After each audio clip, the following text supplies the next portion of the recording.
fé e razão. Eu arrisco a falar que assim como a carne, os nossos desejos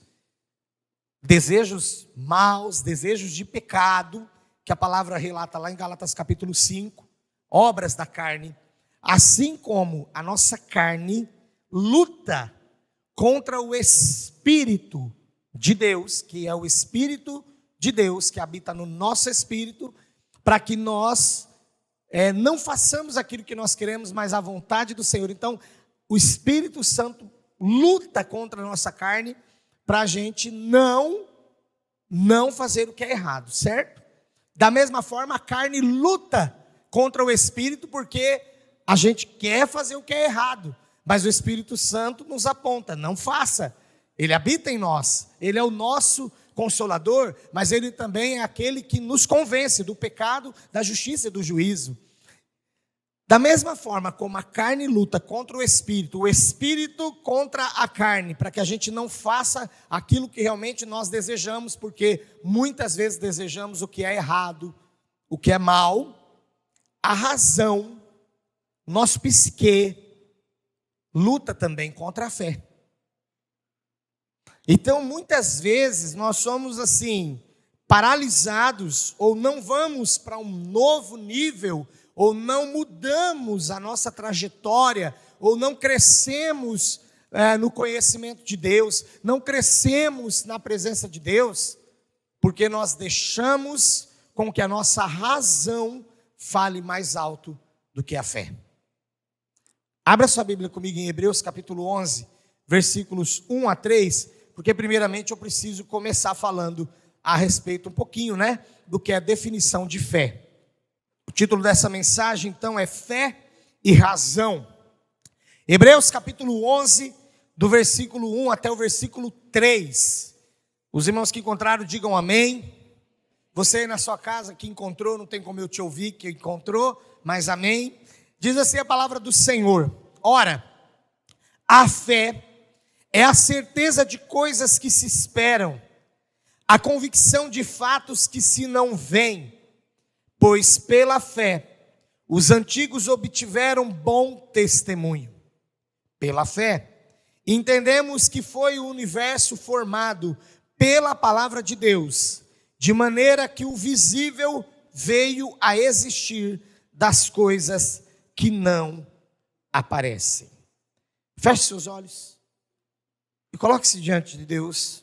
Eu também quero colocar minha vida diante do Senhor agora.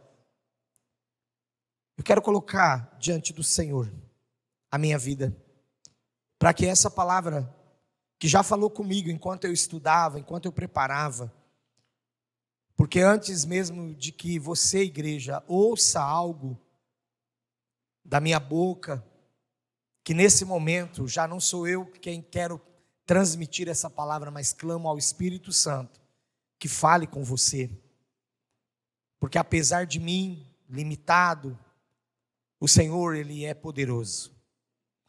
Então coloque o seu coração diante dEle agora, diante de circunstâncias que você vem atravessando, e que você talvez pense agora, está pensando exatamente agora, acho que o meu caso não tem solução. E aqui nós estamos hoje para clamarmos ao Senhor por mais fé. Porque sem fé é impossível agradar a Deus.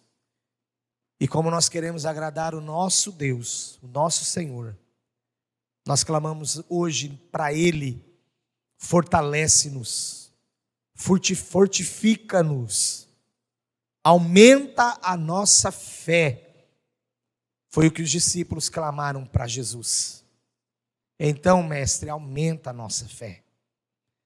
Nós estamos aqui hoje, Senhor, em concordância com a Tua palavra, para clamarmos a Ti: aumenta a nossa fé. Nós precisamos de tantas coisas, e muitas delas, mesmo naturais, materiais, palpáveis, nós não queremos fazer sozinhos. Queremos fazer tudo na dependência do Senhor. Por isso precisamos de fé, até mesmo para aquilo que nós pensamos que é tão fácil de alcançar. Mas eu sei também que hoje aqui nessa noite, assim como eu, muitos esperam uma ação sobrenatural do Senhor em suas vidas. E por isso nós precisamos de fé. Em nome de Jesus. Amém. Logo no primeiro versículo, o escritor de Hebreus, e por que eu uso esse termo escritor? Porque eu quero fazer um adendo aqui, né? A palavra de Deus, ela tem como autor o próprio Deus. Mas Deus inspirou pelo seu Espírito homens inspirados por Ele mesmo, para que escrevessem a sua palavra. Por isso, o autor é Deus, mas os escritores são homens que foram inspirados pelo Senhor. A palavra de Deus, a Bíblia, ela foi escrita num período de 1.500 anos. 1.100 anos para escrever o Antigo Testamento. Durante 400 anos houve silêncio. Deus não falou. E nesses 400 anos, o povo passava por cativeiro. O seu povo, o povo de Israel. Depois, com a vinda de Jesus, começou então novamente a ser retomada a escrita da palavra.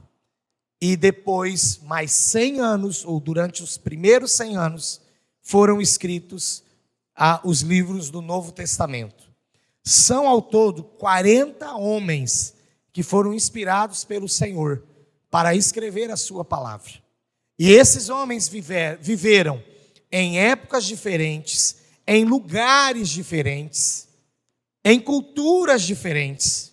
Mas essa palavra, ela é viva, poderosa, e mesmo sendo escrita num espaço de tempo tão grande como esse, por pessoas tão diferentes, a sua mensagem é uma só. Ela não se contradiz.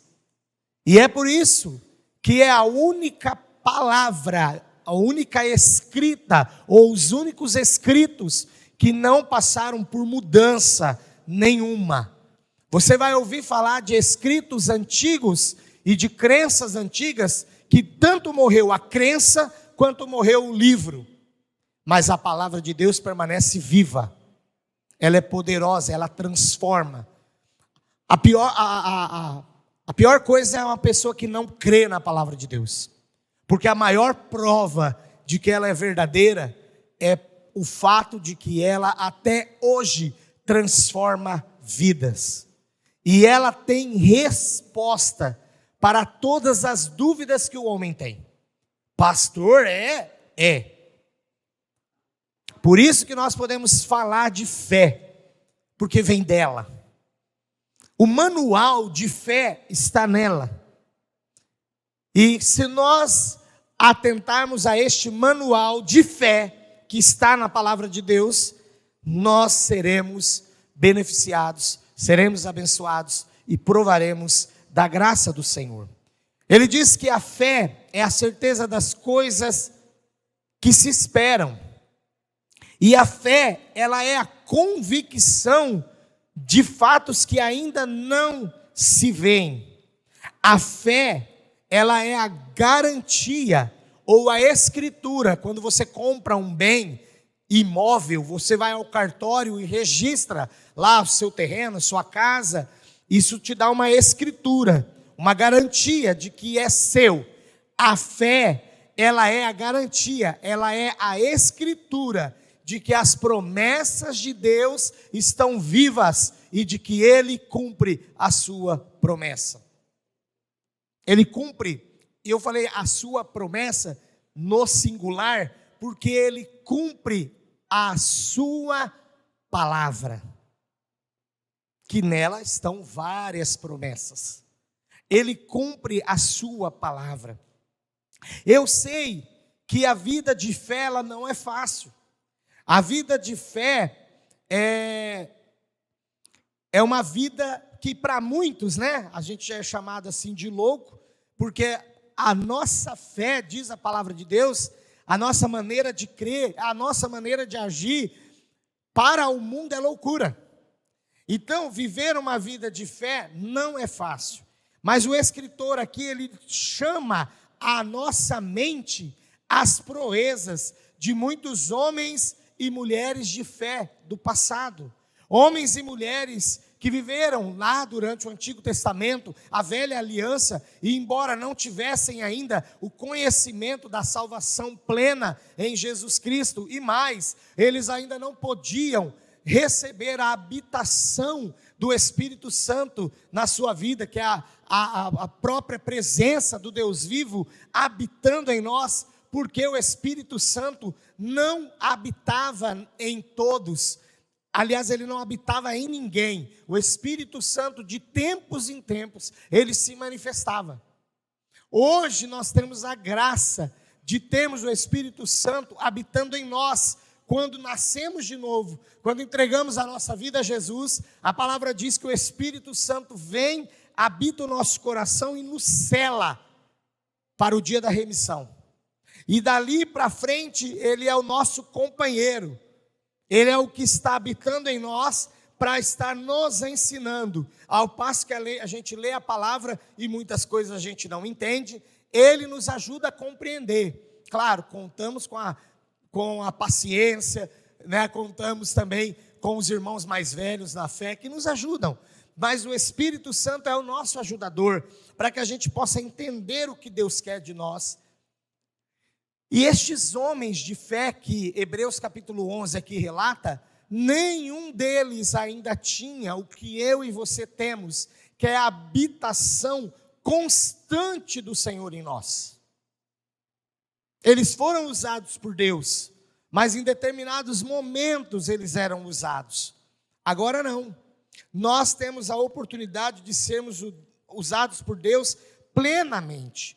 Mesmo que eles ainda não tinham herdado plenamente as promessas, porque eles viveram antes dos tempos de Cristo, eles viveram vida exemplar de fé, de confiança, de dedicação, e realmente viveram para Deus.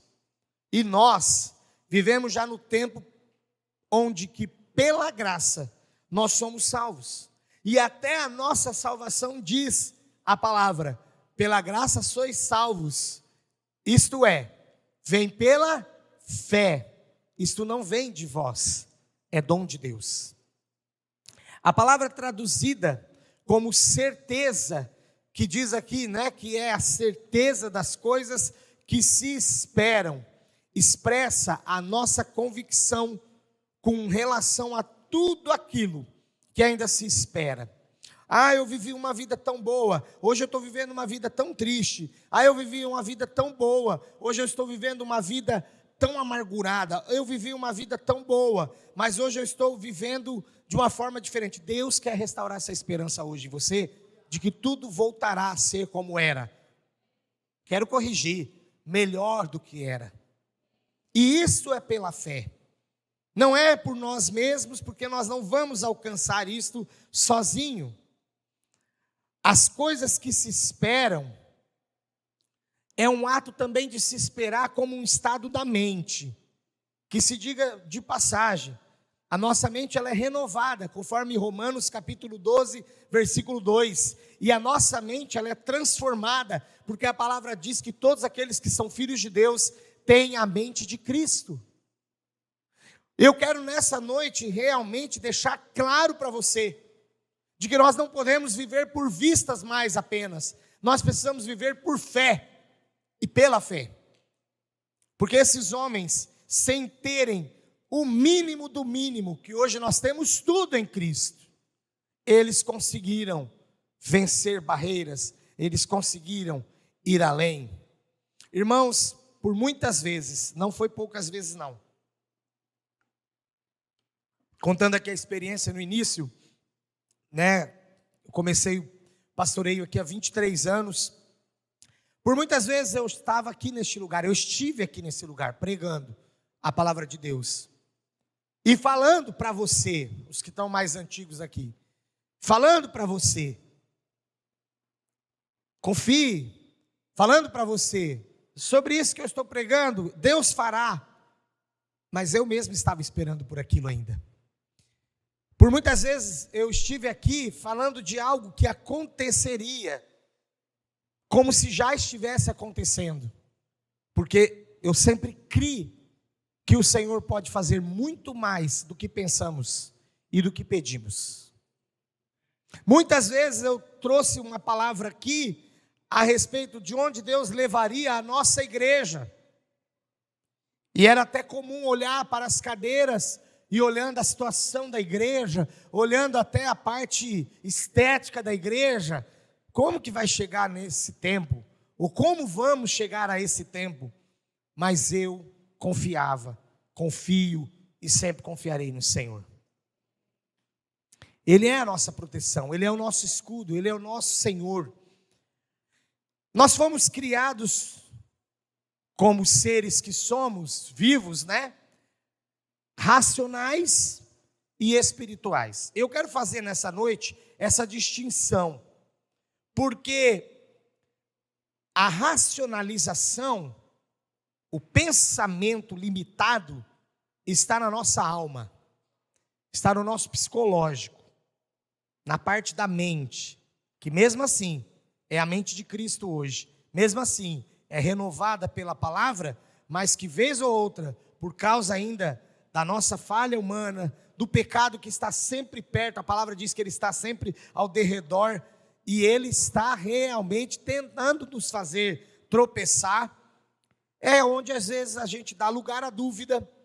Então, nós como seres racionais que somos, no sentido da alma, da mente, do psicológico, nós temos às vezes essa dificuldade de crer plenamente, porque a nossa alma, ela grita pela razão, acha que nós vamos fazer isso, acha que nós vamos alcançar isso, acha que o meu casamento será restaurado, acha que lá no meu trabalho as coisas melhorarão, acha que lá na escola eu vou conseguir sair da situação que eu estou.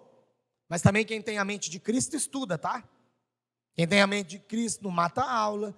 Quem é renovado pelo Senhor é sério. Mas às vezes é que falta alguma coisa e você não está indo bem. Você pensa às vezes, a tua razão pensa, acha que eu vou melhorar nisso aqui? Então a nossa alma, ela grita pela razão, pelo que ela enxerga, pelo que ela consegue ver, que a gente chama também, a Bíblia, né, também chama, como olhos carnais. Mas o nosso espírito, onde o Espírito Santo de Deus habita, ele busca pela fé. Porque o Espírito Santo que habita em nós, ele começa a trabalhar em nós para que nós sejamos aperfeiçoados cada dia mais. E à medida que nós conhecemos a palavra de Deus, porque conhecemos o próprio Deus, nós começamos a crescer, e de fé em fé, ou de glória em glória, como diz a palavra, nós começamos a crescer na presença de Deus. Quando eu encontro com colegas pastores, conhecem de Deus, conhecem de Jesus, conhecem a palavra, alguns são mais estudados do que eu, mas estão passando por um problema na sua vida, no seu ministério. Eu às vezes chego e digo assim, vou te falar o que aconteceu na minha vez, e vou te dizer como foi o escape, e vou te dizer como Deus fez, e eu quero te ajudar. Então, quando a gente começa a crescer na fé, nós também geramos experiência, e nós podemos ajudar aos outros. Eu já passei por isso, e agora eu quero ajudar você a sair disso também. Eu já passei por essa situação, mas Deus agiu assim na minha vida. A maneira como eu agi, baseado na palavra de Deus, foi assim. E você vai renovando também a outras pessoas. Por isso Deus tem interesse hoje de fazer na sua vida grandes coisas, sabendo de que você também será usado por Ele, para que pessoas ao seu redor sejam abençoados e recebam grandes coisas dele também. Na lista desse exemplo, dos exemplos de fé que nós temos em Hebreus capítulo 11, nós temos pessoas notáveis do Antigo Testamento.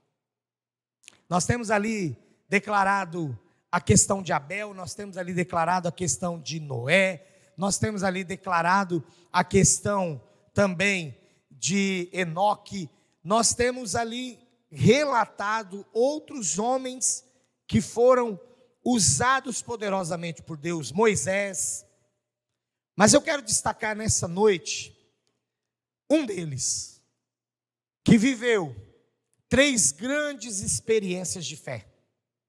E por isso ele é tido, considerado, reconhecido, não só pela cultura de Israel, pela cultura do seu povo, mas pelos cristãos também, como o pai da fé. Sabe de quem eu estou falando, igreja? De quem eu estou falando? Abraão, todo mundo sabe. Abraão. Ele viveu 3 grandes experiências de fé, e ele foi vitorioso em todas as provas. Ele foi vitorioso porque confiou no Senhor. Os comentários do escritor aqui de Hebreus capítulo 11, se você permaneceu com a sua Bíblia aberta, já deixa aí, vira a página aí, para mim precisa virar a página. Vira a página aí, já fica aí no versículo 8. Hebreus capítulo 11, versículo 8. Fica aí, nós já vamos falar sobre isso. O escritor aos Hebreus, ele ocupou um espaço maior para falar de Abraão. Ele dedicou um espaço maior para falar a respeito de Abraão do que qualquer outro personagem. Porque todas as ações de Abraão no Senhor, que a gente pode chamar até de proezas. Sabe o que é proeza? É algo que passa do nosso entendimento. Aquela pessoa fez tão bem feito aquele trabalho, entregou tão bem aquele relatório, que eu posso dizer que foi uma proeza. E Abraão foi um homem cercado de proezas. Tanto que ele sempre atraiu o interesse dos judeus e hoje também atrai o interesse dos cristãos, igualmente falando no sentido de exemplo de fé. Quando a gente pensa em exemplo de fé, nós pensamos em Abraão. Tanto que a igreja aqui falou, Abraão, sim, ele era por excelência um homem de fé. E o primeiro aspecto da sua fé é notado pela sua obediência. Agora sim, lá em Hebreus 11, no versículo 8, eu quero ler o 8, o 9 e o 10, e quero que você acompanhe aí na sua Bíblia. Diz assim: pela fé, Abraão, quando chamado, obedeceu, a fim de ir para um lugar que devia receber por herança, e partiu sem saber aonde ia. Pela fé, ele peregrinou na terra da promessa, como em terra alheia, habitando em tendas, com Isaque e Jacó, herdeiros com ele, da mesma promessa, porque aguardava a cidade que tem fundamentos, da qual Deus é o arquiteto e edificador. Olha a primeira atitude ou ação de fé de Abraão: obediência. Deus o chama para fora da tenda, e já havia mostrado para ele as estrelas dos céus, e disse: assim como são incontáveis as estrelas dos céus, assim será incontável os seus descendentes. Ele guardou aquilo, e Deus depois vem a ele e diz: agora Abraão, está lá em Gênesis, agora Abraão, sai da tua terra, da tua parentela, e vá para um lugar onde eu te mostrarei. Essa referência que eu estou dizendo, esse versículo que eu estou declarando aqui, está lá em Gênesis, no capítulo 12, do versículo 1 até o versículo 3, é a chamada de Abraão, e ele obedientemente cumpriu o que Deus pediu para ele. Foi uma obediência espontânea, e o mais notável dessa obediência é que ele foi chamado pelo Senhor para um lugar que ele não sabia onde era ainda. O final do versículo 8 que diz isso: partiu sem saber aonde ia. A gente hoje, tudo que alguém fala, vou precisar de você, manda um e-mail para mim explicando, manda o protótipo, manda um memorando, me explica, põe o projeto no papel. Que projeto que Deus deu para esse homem aqui? Nenhum. Só sai. Sai do meio que você vive. O pai de Abraão era um homem que fabricava ídolos e corrompia as pessoas à sua volta que buscavam outros deuses. Ele saiu do meio para que ele pudesse servir ao Senhor. Deus quer pela fé tirar você do meio que você está, se você está cercado de situações ou de pessoas que te induzem ao erro. Não, você não vai conseguir pela fé obedecer ao Senhor.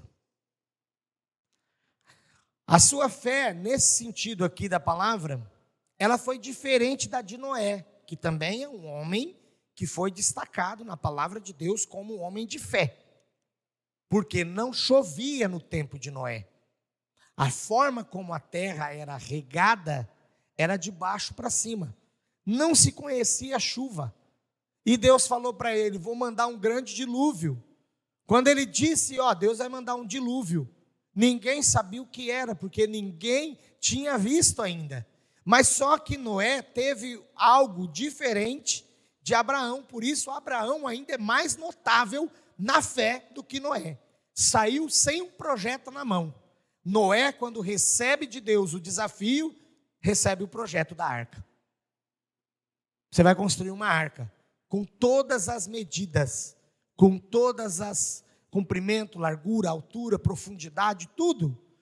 Como ele ia fazer, que madeira ele ia usar, betume que ele deveria passar para que as madeiras não permitissem, nas juntas que passasse a água durante o dilúvio.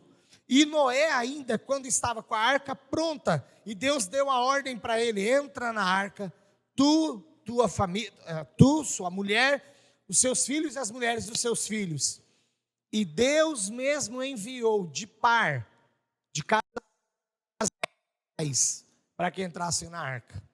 Então, Noé teve fé, indiscutivelmente, mas ele ainda recebeu um projeto. E muitas coisas Deus fez à frente para que ajudasse, no sentido de que Noé pudesse crer mais. Já Abraão não. Ele saiu sem nada detalhado. O que Abraão fez foi aceitar uma herança de Deus em confiança e sem mesmo saber onde ele iria ficar. Olha o que o versículo 9 diz. Pela fé ele peregrinou na terra da promessa, como em terra alheia. Ele andava na terra que seria dele, mas ele nem sabia que ainda era. Ele habitava em tendas, que era de pessoas nômades, de pessoas que não tinham, na verdade, reconhecimento socioeconômico e cultural. É como gente que não tem um país. E ele se submeteu a viver assim, pela fé, por obediência. E eu acho tão interessante que o final do versículo 9 fala que ele habitou em tendas com Isaac, seu filho, com Jacó, seu neto, herdeiros com ele da mesma promessa. Pais que aqui estão, sejam corretos na fé, busquem ao Senhor para que Ele aumente a sua fé, vivam pela fé, porque você será beneficiado, sim, mas a maior bênção que você verá na sua vida, eu tenho assistido na minha, é a extensão da bênção de Deus na vida dos seus filhos. Deus vai abençoar os seus filhos. Se você for fiel, Deus abençoará a sua geração. E aqui nós vemos que não só o filho, mas o filho do seu filho, porque abençoou Jacó também. Jacó também foi abençoado. No versículo 10, ele aguardava a cidade que tem fundamentos, da qual Deus é o arquiteto, e edificador. Tem hora que nós vamos sair pela fé, pela obediência para fazer algo que Deus nos pediu, mas a gente sabe para onde vai no final. Assim como vocês acertaram Abraão, quem sabe para onde a gente vai no final? Para onde a gente vai? Qual terra que a gente vai no final? Que Deus é o edificador. Para onde, igreja? Tem alguém aqui que não tem certeza que vai? Nós vamos para o céu. Olha, quantas coisas Abraão não sabia e creu. Quantas coisas nós sabemos e não cremos. Chato, né? Primeira prova foi a obediência de fé. A segunda prova foi que ele já era muito velho, a sua esposa muito velha, e além disso era estéril, não tinha dado filhos para ele ainda. E Deus disse para ele que ele teria filho. Já tinha prometido, você será pai de uma grande nação. Como vai ser pai de uma grande nação sem ter filho? Tudo bem, trazendo para os dias de hoje, eu diria, né? Vai ser um pai espiritual, muitas pessoas vão seguir o seu exemplo, serão seus discípulos na fé e vão crescer aí e tal, são seus filhos, pronto. Não, Deus queria concretamente que ele soubesse que ele seria pai de uma grande nação, porque nasceu Isaac, Isaac gerou Jacó, Jacó gerou lá os 12 filhos, e a nação de Israel veio da linhagem de Abraão. Então Deus cumpriu a promessa e ele creu. Ele creu. A outra prova então de fé foi quando Deus anunciou para ele que ele teria o filho da promessa. A mulher dele deu um jeitinho. A Sarai, que depois teve o seu nome mudado para Sara. Eu sou velha. Ela riu, né, quando ela ouviu a declaração de Deus. Eu sou velha, sou estéril. Então arrumou uma empregada para Abraão. A própria mulher. Faltou fé, né? Mas nasceu Ismael. Deus continuou insistindo: Abraão, é um filho seu com ela. E depois Deus deu Isaac. Eu não vou entrar nos pormenores de Ismael, quem gerou Ismael. Não, eu quero falar de Isaac. Abraão continua firme no propósito. Por causa da fé de Abraão, que ele cria que Deus lhe daria um filho, a sua esposa recebeu o poder de gerar. Maridos, a parte espiritual da casa é você que deve ensinar. Esposas, acatem a autoridade espiritual do seu marido. Filhos, acatem a autoridade espiritual do seu pai, dos seus pais. Sabe por quê? Porque é assim que funciona no mundo espiritual. Abraão, por ter sido obediente e crendo no Senhor, a sua esposa recebeu o poder de gerar. Olha o que diz o versículo 11 e 12 aqui de Hebreus 11. Pela fé também a própria Sara recebeu poder para ser mãe, não obstante o avançado de sua idade, pois teve por fiel aquele que lhe havia feito a promessa. Por isso também, de um, aliás, já amortecido, saiu uma posteridade tão numerosa como as estrelas do céu e inumerável como a areia que está na praia do mar. Exatamente o que Deus falou para ele fora da tenda, Deus cumpriu. Sara, depois é mencionada aqui também como um exemplo de fé. E aí a gente entende, né, que todo mundo se converte um dia. Como eu me converti um dia, você se converteu um dia. E os estudiosos da Bíblia chegam a dizer o seguinte em seus comentários, de que aquele riso de Sara tornou-se depois em fé. A sua zombaria, quando ela recebe o aviso, deve ter se tornado em fé antes de Isaac nascer. porque de qualquer maneira era necessário uma mulher de fé para ser esposa de um crente tão destacado como Abraão. Ela também tinha de chegar à mesma convicção do seu marido, porque Deus prometera a ele que dele viria uma grande nação e cumpriu a sua palavra. Por último, Abraão teve mais uma prova de fé. Obedeceu, creu que teria o filho da promessa, e agora, por último, pela fé, ele enfrentou a prova de entregar o seu próprio filho a Deus.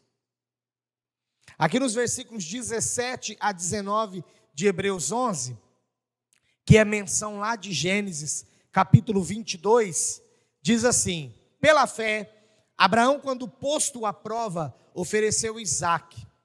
Estava mesmo para sacrificar o seu único filho, aquele que ele acolheu alegremente as promessas, a quem se tinha dito: em Isaque será chamada tua descendência, porque considerou que Deus era poderoso até para ressuscitá-lo dentre os mortos, de onde também o recobrou.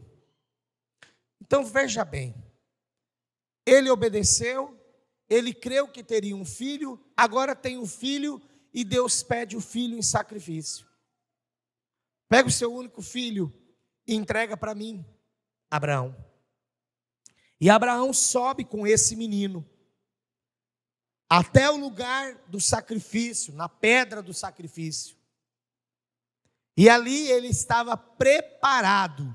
No caminho, o menino perguntou: pai, estou vendo o cutelo que mata o animal, que mata o cordeiro, estou vendo a lenha, estou vendo a forma aí como vai colocar fogo em tudo isso, mas eu não estou vendo o cordeiro.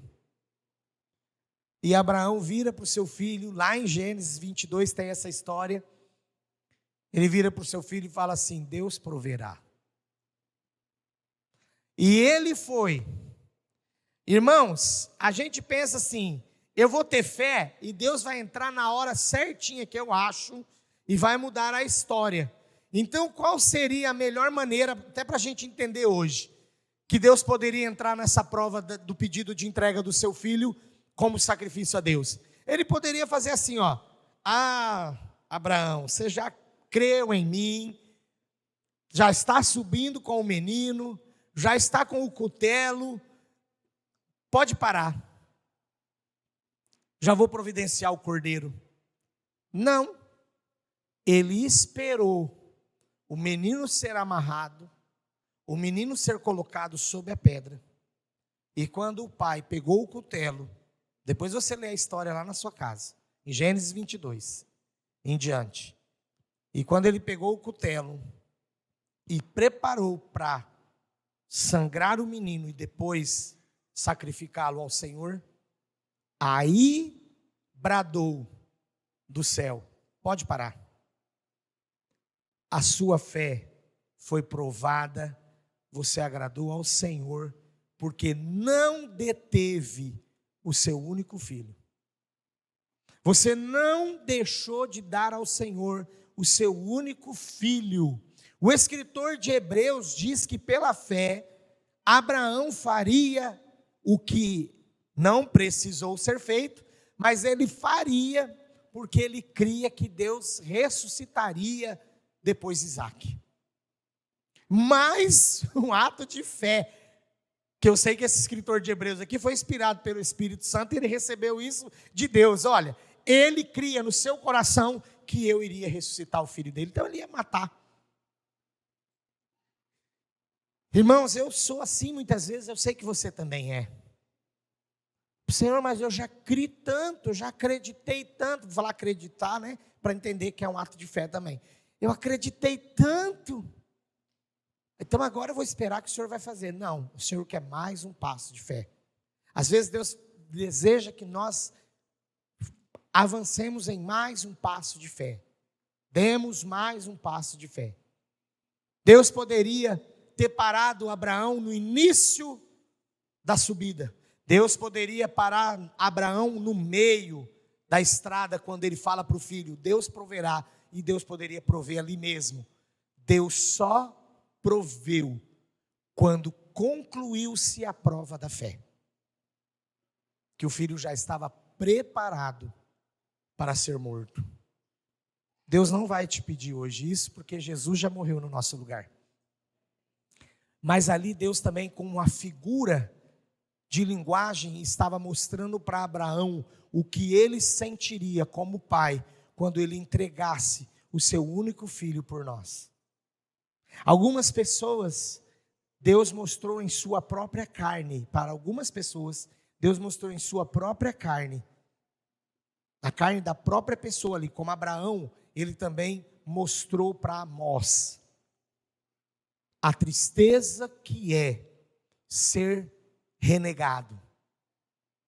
Porque Amós comprou de volta a sua esposa, que estava já vivendo na prostituição. E ele disse, fala para o meu povo que eu estou comprando eles de volta também. Quando você realmente mostra ao Senhor o quanto você crê, quão maravilhoso é. Tem uma outra coisa, o resultado. Tem uma outra coisa que me chama a atenção na história de Abraão, quando ele começa a subir com o moço. Ele diz para os seus empregados, seus servos, a gente vai com o Senhor, vai te ajudar. Ele diz, pode ficar. Subirei eu e o menino. Adoraremos ao Senhor e retornaremos. Ele cria no mais íntimo do seu coração, Deus vai entrar com a provisão. E eu vou voltar a dizer, Deus não vai pedir seu filho. Deus não vai pedir para que você mate ninguém. Não há necessidade de nenhum sacrifício mais, porque Jesus já se sacrificou no nosso lugar. Mas o Isaac hoje aqui, sabe o que é?